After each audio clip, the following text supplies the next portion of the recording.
पिछले एपिसोड में हमने देखा था कि प्रिंसेस रीमू के ऊपर कुछ गुंडों ने अटैक कर दिया होता है जो सभी वहां पर उसकी जान लेने के लिए आए थे और ये सारा का सारा काम याओरन के कहने पर ही किया जा रहा होता है। लेकिन सही टाइम पर वहां पर जुनमुजी आ जाता है जो अपनी पावर का इस्तेमाल करते हुए वहां पर जितने के जितने सिपाही होते हैं उन सभी को मारे जा रहा होता है। उसकी पावर के सामने कोई भी टिक नहीं पाता, कोई भी कितनी कोशिश क्यों ना कर ले वो सभी जुनमुजी के ऊपर एक भी अटैक नहीं कर पा रहे होते हैं। जिसके बाद जुनमुजी अपनी बहादुरी का इस्तेमाल करते हुए सारे के सारे लोगों को वहां से मारकर भगा देता है। लेकिन जैसे वो वहां से आगे बढ़ रहा होता है तभी एक अनजान इंसान ने उसके ऊपर अटैक करते हुए उसके अंदर अपनी स्वॉर्ड घुसा दी थी। जिसके बाद यहाँ से ये एपिसोड शुरू होता है। तो इस एपिसोड की शुरुआत में जुनमुजी के जो ग्रैंडपा होते हैं उन्होंने अपने सारे के सारे सिपाहियों को वहां पर जमा कर लिया था और वो सारे लोग यहाँ पर ये समझा रहे होते हैं कि जुनमुजी के ऊपर काफी खतरनाक वाला अटैक हुआ है। हमें तो ये तक नहीं पता कि जुनमुजी अभी तक जिंदा भी है या फिर नहीं। वो उन गुंडों को मारने के लिए गया था जो कि प्रिंसेस रीमू को मारने के लिए आए थे और ये सारा का सारा काम याओरन के घर के आसपास ही हुआ है। इसलिए हम यहाँ से याओरन के पास ही जा रहे हैं ताकि उसके घर की अच्छे से तलाशी लेकर ये बात का पता लगाया जा सके कि क्या सच में उसने ही उन सारे के सारे गुंडों को प्रिंसेस रीमू को मारने के लिए भेजा था। अगर हमें एक नाम बराबर का भी सबूत मिलता है तब भी हम याओरन को नहीं छोड़ने वाले। हम उसके साथ साथ उसकी पूरी की पूरी फैमिली को बर्बाद कर देंगे और अगर उसने उसके घर की तलाशी लेने में हमारा कोऑपरेट नहीं किया तब तो हम उसे मारने के बाद जबरदस्ती उसके घर के अंदर घुस जाएंगे, जिस पर उसके सारे के सारे सिपाही मान जाते हैं और वो सभी वहां से याओरन के घर के पास जाने के लिए निकल जाते हैं। दूसरी तरफ प्रिंसेस रीमू अपने फादर को सारी चीजें बता रही होती है कि किस तरह के लोगों ने इसके ऊपर अटैक किया था। तब उसके फादर जो होते हैं वो ये कह रहे होते हैं जैसे की पावर तुम बता रही हो उन गुंडों के पास ही, वैसी पावर के कल्टिवेटर तो ज्यादातर याओरन की फैमिली के पास ही है। तो मुझे लगता है कि इसके पीछे जरूर उसका ही हाथ होगा। साथ ही मुझे ये खबर मिल चुकी है कि जुनमुजी अभी तक की जिंदा है, वो अभी तक मरा नहीं है। जो सुनकर तो प्रिंसेस रीमू भी हैरान रह जाती है क्योंकि उसने सामने ही देखा था कि जुनमुजी वहां पर मारा जा चुका है। दूसरी तरफ हम जुनमुजी को देखते हैं जो कि अभी तक की जिंदा होता है क्योंकि जब उसे स्वॉर्ड लगी थी उसने अपनी इंटरनल पावर का इस्तेमाल करते हुए उस स्वॉर्ड का जितना भी असर होता है उसे रोक लिया था, जिस वजह से यहाँ पर उसकी जान बच गई। तब उसके सामने वही मास्क वाला बंदा आता है जिसे देखकर तो जुनमुजी भी हैरान था कि आखिर ये है कौन और इसने मुझे यहाँ पर क्यों पकड़ के रखा है। तब वो मास्क वाला बंदा जुनमुजी को कह रहा होता है मैंने तुम्हें इस पूरे के पूरे कॉन्टिनेंट के 8 सबसे ज्यादा पावरफुल कल्टिवेटर जो है उनमें से एक का कपड़ा पहनकर गुंडों के साथ फाइट करते हुए देखा है। तो क्या तुम मुझे बता सकते हो क्या सच में तुम उन पावरफुल 8 कल्टिवेटर में से एक हो? क्योंकि अगर तुम उनमें से एक हो तो आखिर मैं क्या हूँ? जिस इंसान का कपड़ा पहनकर तुमने गुंडों के साथ फाइट की थी असल में वो कपड़ा तो मेरा ही था, तो आखिर तुम मेरी आइडेंटिटी कैसे चुरा सकते हो? इसलिए मैंने तुम्हारे ऊपर अटैक किया और तुम्हें बांध कर यहाँ पर लेकर आया ताकि मैं यहाँ पर तुम्हारी जान ले सकूं। जो सुनकर तो जुनमुजी भी एकदम हैरान रह जाता है। वो उस मास्क वाले बंदे से कह रहा होता है आपको जरूर कुछ गलत फहमी हुई होगी, मैंने जो कपड़ा पहना था वो बिल्कुल आपकी तरह नहीं था। हल्की फुल्की मैचिंग के साथ आपको ये लग गया होगा कि मैंने आपकी आइडेंटिटी चुराने की कोशिश की है, जबकि असल में तो ऐसी कोई बात ही नहीं थी। आप तो इस कॉन्टिनेंट के 8 सबसे ज्यादा पावरफुल कल्टिवेटर में से एक हैं और आपको क्या लगता है कि मैं इतनी जल्दी आपके जितना पावरफुल बन जाऊंगा? ऐसा कभी नहीं हो सकता। तो जब मैं आपके जितना पावरफुल हूं ही नहीं तो आपकी आइडेंटिटी चुरा कर क्या करूंगा? लेकिन वो मास्क वाला बंदा तो सुनने के लिए तैयार ही नहीं था। वो वहां पर जुनमुजी को मारने के लिए अपनी सबसे खतरनाक वाली स्वॉर्ड टेक्निक को एक्टिवेट कर लेता है जिसके अंदर से काफी भयंकर तरीके से ऑरा बाहर निकल रहा था। ये देखकर तो जुनमुजी भी घबरा जाता है और जैसे वो मास्क वाला इंसान उसकी यहाँ पर जान लेने वाला होता है इससे पहले ही जुनमुजी को ये पता चल जाता है कि ये मास्क वाला इंसान तो बहुत ज्यादा शराबी है, ये हद से ज्यादा शराब पीता है। इसलिए उसे यहाँ पर एक बहुत ही अच्छा आइडिया आता है। वो उस मास्क वाले बंदे से कहता है तुम जो शराब पी रहे हो वो किसी काम की नहीं है, अगर तुम मेरे साथ मेरी फैमिली में चलते हो तो वहाँ पर काफी बढ़िया किस्म की शराब बनाई जाती है जिसे पीकर तो तुम्हारा दिल गार्डन गार्डन हो जाएगा। जो सुनकर तो वो मास्क वाला बंदा भी एकदम हैरान और खुश हो जाए और जुनमुजी से कहने लगता है जल्दी से मुझे तुम्हारी फैमिली में ले चलो, मैं उस शराब को जरूर टेस्ट करना चाहूंगा। दूसरी तरफ जुनमुजी के ग्रैंडपा अपने सिपाहियों के साथ याओरन के घर के पास आ जाते हैं और उसका गेट तोड़ने की कोशिश कर रहे होते हैं। तब वहाँ पर एक मिस्टीरियस बंदा आता है जिसके अंदर से खाली धुआं ही निकल रहा था। वो वहाँ पर आने के बाद जुनमुजी के ग्रैंडपा से कहता है जुनमुजी अभी तक की जिंदा है और वो उसे एक लेटर भी दे देता है जिसे देते हुए वो ये कहता है कि जुनमुजी तो अब जिंदा है लेकिन अब तुम्हें आगे जो भी कदम उठाना है वो सोच समझ के उठाना पड़ेगा। और इतना कहने के बाद वो वहाँ से चला जाता है। ऐसा लग रहा था कि ये बंदा जरूर एम्पायर का ही भेजा हुआ होगा जो यहाँ पर जुनमुजी के ग्रैंडपा को बताने के लिए आया कि जुनमुजी अभी तक की जिंदा है। अब वहाँ पर याओरन अपने फादर के साथ आ जाता है जो जुनमुजी के ग्रैंडपा से कह रहा होता है आखिर आपको क्या हुआ, आप यहाँ पर आकर इतने सारे सिपाहियों को क्यों लेकर आए हैं? जुनमुजी के ग्रैंडपा उससे कहते हैं कुछ बदमाश लोगों ने प्रिंसेस रीमू के ऊपर अटैक करके उनकी जान लेने की वहाँ पर कोशिश की है। जुनमुजी ने सारे लोगों को मारकर भगा तो दिया लेकिन उसके ऊपर भी काफी खतरनाक वाला अटैक हो गया जिस वजह से उसकी जान भी वहाँ पर जाने वाली है। मुझे तो ये तक नहीं पता कि वो जिंदा भी है या फिर नहीं और ये सारा का सारा काम तुम्हारे इलाके में हुआ है इसलिए हमें तुम पर शक है। हम यहाँ पर तुम्हारे घर की तलाशी लेने के लिए आए हैं ताकि ये पता लगा सके कि क्या सच में वो बदमाश लोग तुम्हारे यहाँ यहाँ से भेजे हुए थे या फिर नहीं। जो सुनकर तो याओरन का फादर भी हैरान रहता है। वो उसे कहता है कि आप पागल हो गए हैं, आपको समझ नहीं आता कि आखिर हम लोग ऐसा काम क्यों करेंगे। ये सुनकर तो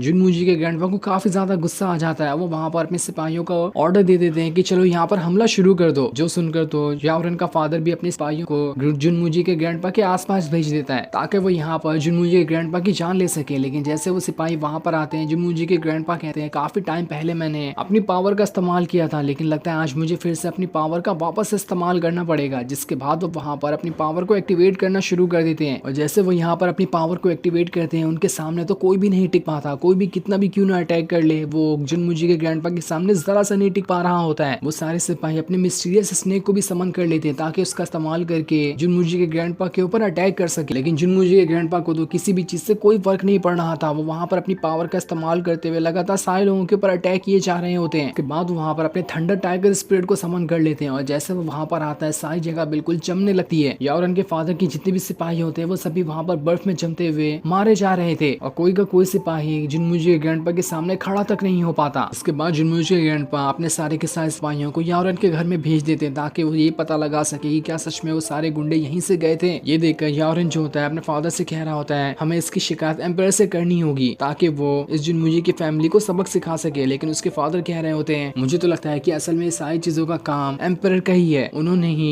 इस जुनमुजी के ग्रैंडपा को यहाँ पर बहकाया है ताकि वो यहाँ पर आकर हमारे घर की तलाशी लेते हुए सारी कीमती चीजें चुरा सके। इस तरह से वो यहाँ पर हमारी फैमिली को बर्बाद करना चाहते हैं। देख लेना बस एक बार सही मौका आ जाए, मैं किसी को नहीं छोड़ने वाला, सारे लोगों को दिखा दूंगा कि हमारी फैमिली के अंदर भी कितना दम। लेकिन तभी वहां पर वो मास्क वाला बंदा आ जाता है जो जुनमुजी के ग्रैंडपा से कह रहा होता है रुक जाओ बुढ़ाओ, लो अपने ग्रैंडसन को अपने पास रखो, ये अभी तक के मरा नहीं है। जो देखकर तो जुनमुजी के ग्रैंडपा भी काफी ज्यादा खुश हो जाते हैं कि उन्हें जुनमुजी वापस मिल गया। जिसके बाद जुनमुजी के ग्रैंडपा जुनमुजी को अपने घर पर लेकर आते हैं जहाँ पर सारे लोग उसका इलाज कर रहे होते हैं ताकि जुनमुजी जल्द से जल्द एकदम ज्यादा ठीक हो जाए। साथ ही उनके पास याओरन के घर से ली हुई सारी की सारी कीमती चीजें भी होती है जिनमें कई सारे मेडिसिनल हर्ब्स शामिल थे। इसके बाद वो सारे लोग उस मास्क पर्सन का शुक्रिया करने लगते हैं जुनमुजी की जान बचाने के लिए। लेकिन वो मास्क पर्सन उनसे कहता है तुम्हें मेरा शुक्रिया करने की कोई जरूरत नहीं है क्योंकि मैं ही वो इंसान हूँ जिसने जुनमुजी के ऊपर अटैक करके उसकी ऐसी हालत कर दी थी। जो सुनकर तो सारे लोग एकदम ज्यादा गुस्सा हो जाते हैं और उस मास्क पर्सन से लड़ने के लिए अपनी अपनी पावर को एक्टिवेट करना शुरू कर देते हैं। तब वहाँ पर शियाओ आती है जो यहाँ पर जुनमुजी की हालत देखने के लिए आई थी कि जुनमुजी यहाँ पर ठीक भी है या फिर नहीं। तब उन्हें ऐसे साथ में देखकर सारे लोग एकदम ज्यादा खुश हो रहे होते हैं। जुनमुजी के ग्रैंडपा तो सोचते हैं कि मुझे अब जुनमुजी की टेंशन लेने की जरूरत नहीं है, उसे उसकी पार्टनर मिल गई है। लेकिन तब इन लोगों के ऐसे ख्याल को वो मास्क वाला पर्सन रुका देता है, उनसे कहता है बस बहुत हो गया, अब शांत हो जाओ। इसके बाद वो जुनमुजी से कहता है बताओ मुझे कि तुम्हारे पास सबसे खास वाली शराब कहाँ पर है जिसके लिए तुम मुझे यहाँ पर लेकर आए थे। इसलिए जुनमुजी उसे अपनी फैमिली की सबसे खास वाली शराब देता है जिससे पीकर तो उस मास्क वाले पर्सन को मजा ही आ जाता है कि ये तो सच में एकदम लाजवाब है। इसलिए वो वहां से जाते हुए जुनमुजी को ये बताते हुए जाता है कि तुम्हारे अंदर जो इंटरनल इंजरी है वो इतनी आसानी से नहीं ठीक हो पाएगी, इसके लिए तुम्हें वही हीवनली पावर वाली पिल खानी पड़ेगी जो कि गोंगजी के पास है। और इतना कहने के बाद वो सभी वहां से चला जाता है। जिसके जाने के बाद गोंगजी जो होता है जुनमुजी के पास है उसी हीवनली पिल को निकालता है जो कि उसकी फैमिली वाली पिल थी और उसे निकालने के बाद वो जुनमुजी को ही खिला देता है ताकि जुनमुजी की जितनी भी इंटरनल इंजरी है वो सारी की सारी जल्द से जल्द ठीक हो सके। अब जुनमुजी के ग्रैंडपा जुनमुजी के पास आते हैं और उसे कह रहे होते हैं डॉक्टर ने कहा है कि तुम जल्द से जल्द अपनी कल्टीवेशन नहीं कर पाओगे, तुम्हें काफी टाइम का आराम करने की जरूरत है, उसके बाद ही तुम किसी भी तरह की कल्टीवेशन कर सकते हो। लेकिन जुनमुजी उनसे कहता है आपको टेंशन लेने की जरूरत नहीं है, डॉक्टर ने आपसे झूठ कहा होगा, देखो मेरे पास तो मेरी पावर अभी भी मौजूद है और मैं ऐसी पावर का इस्तेमाल करते हुए जो भी हमारी फैमिली के बीच में आने की कोशिश करेगा मैं उसे नहीं छोड़ूंगा, देखता हूँ कौन हमारी फैमिली के बीच में आने की कोशिश कर सकता है। ये सुनकर तो उसके ग्रैंडपा भी एकदम ज्यादा खुश हो जाते हैं और फिर ये सीन दिखाते ही ये एपिसोड यहीं पर एंड हो जाता है। Thanks for watching.